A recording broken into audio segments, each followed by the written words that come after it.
Je vous remercie, Madame la députée. Maintenant, je cède la parole à Monsieur le député de Tachereau pour son droit à réplique. Merci, Madame la Présidente. Merci à ma collègue de Verdun pour son très bon discours. Il y a des éléments là-dedans qui sont très inspirants, qui, j'espère, ont été entendus par les collègues des autres partis, autant du côté gouvernemental que du côté des oppositions. Je ne pourrais pas m'empêcher d'abord de souligner, comme je l'avais annoncé d'emblée à ma première prise de parole, qu'on voit une belle unanimité au sein des vieux partis, au sein de cette coalition fossile.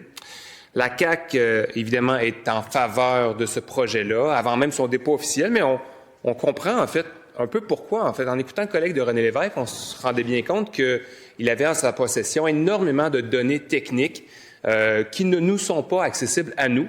C'est à croire que c'est les consultants de National ou de Marinvest qui lui ont rédigé son texte directement.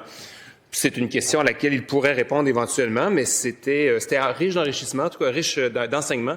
On va réécouter ça avec beaucoup d'attention. Il y a visiblement plus d'informations que nous là-dessus. Le Parti libéral du Québec, lui, a décidé de ne pas fermer la porte.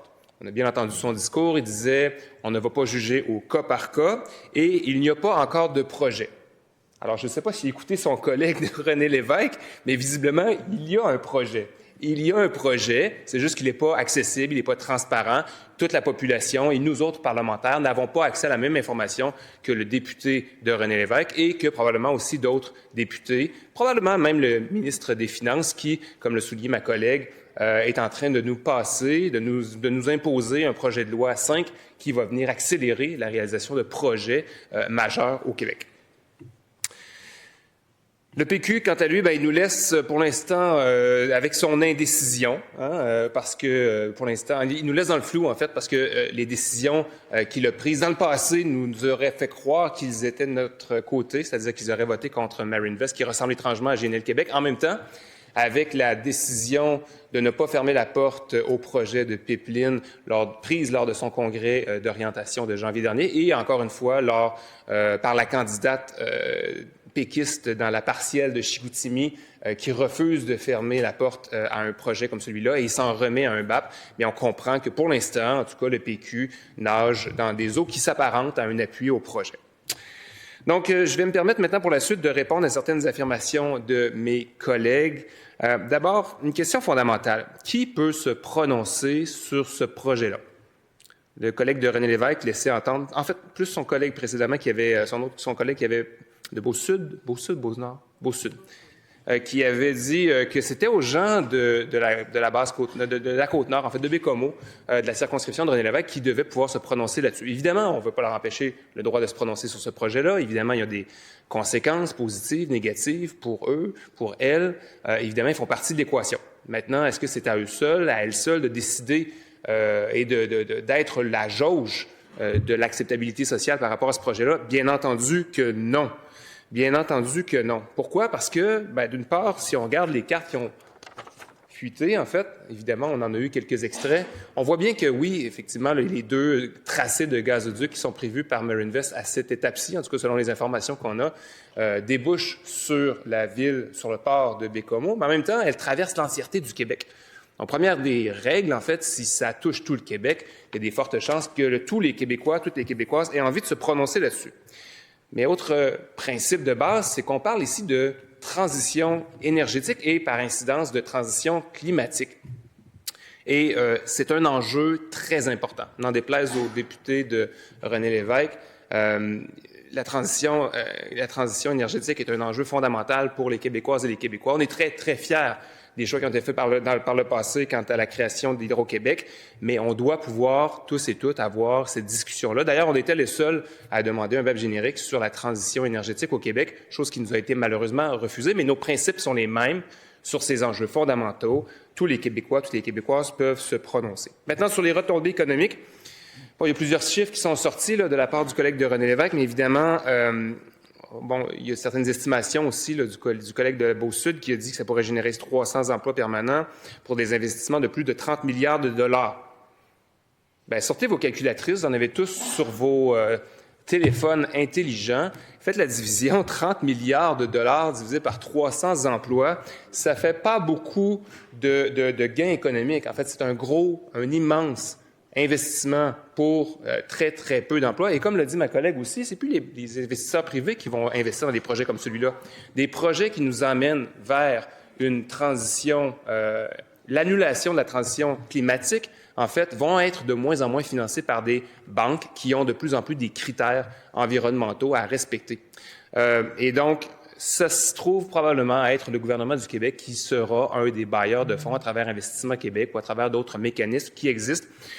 Et donc, c'est beaucoup d'argent pour très, très peu d'emplois. Et évidemment, les profits qui seront générés ne seront pas pour Bécomo, mais plutôt pour les villes de Bergen ou les villes d'Oslo, en contrat d'ingénierie notamment, ou encore en profit.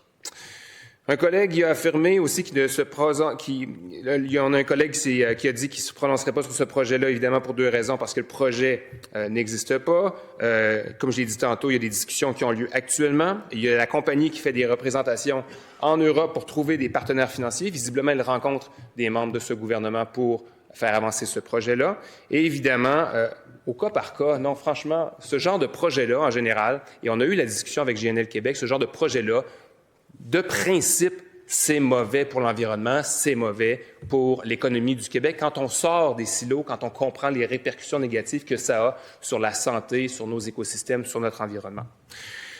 Et sur les changements climatiques, évidemment, bien entendu, les inondations, les feux de forêt nous coûtent extrêmement cher. Tout projet qui augmente les effets négatifs des changements climatiques nous coûte collectivement très, très cher.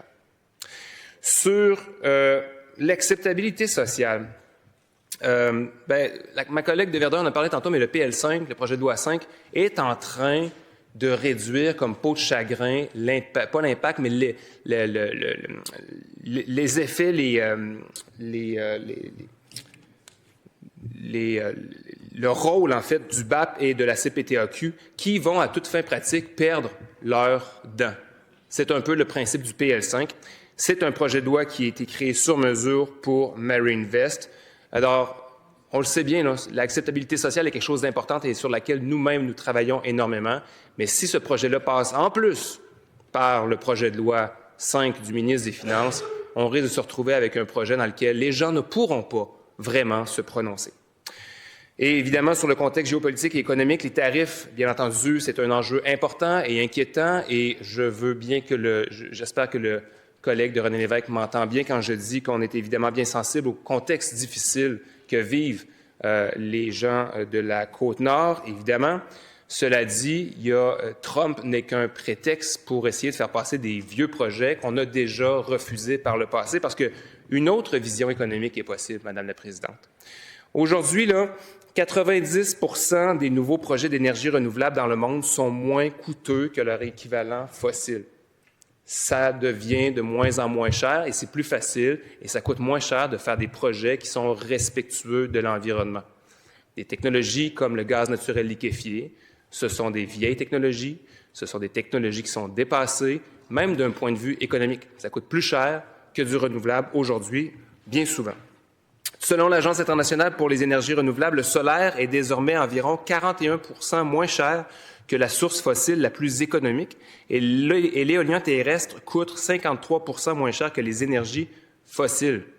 On en a des opportunités, on en a des moyens de faire de la production d'énergie avec des sources qui sont renouvelables. La transition énergétique n'est plus seulement une nécessité climatique, c'est aussi un choix économique rationnel qui rehausse notre sécurité nationale, Madame la Présidente. Ce qui coûte vraiment cher au peuple québécois, c'est les dommages liés aux catastrophes climatiques qui ont atteint 2,8 milliards de dollars en 2024 seulement au Québec. Puis l'inaction coûtera plus de 1 milliard de dollars par an d'ici 2030 juste pour la santé et les infrastructures. On a des économies à faire à investir dans les énergies renouvelables. Le ministre des Finances l'a dit en commission, il a vu les ravages des feux de forêt en 2023 sur le Québec, et oui, physiquement, mais aussi le ravage fait au coffre de l'État. Il dit que depuis 2023, ça a coûté 5 milliards de dollars aux Québécois en manque d'eau, notamment dans les réservoirs d'Hydro-Québec. Alors, toutes les raisons sont là, Madame la Présidente, pour dire non à MarineVest Energy, son projet d'un autre siècle, son projet qui ne cadre pas avec l'économie décarbonée que nous voulons créer pour le 21e siècle. Merci, Madame la Présidente.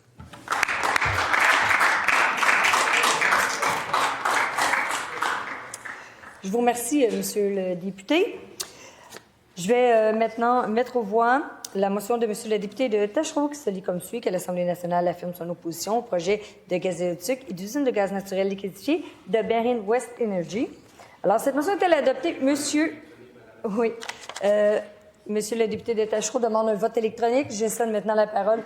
Monsieur le leader... Nous demandons également et nous le reportons à demain, s'il vous plaît. Merci. Bon. Alors, conformément à la demande du leader du gouvernement, le vote sera tenu demain à la période des affaires courantes.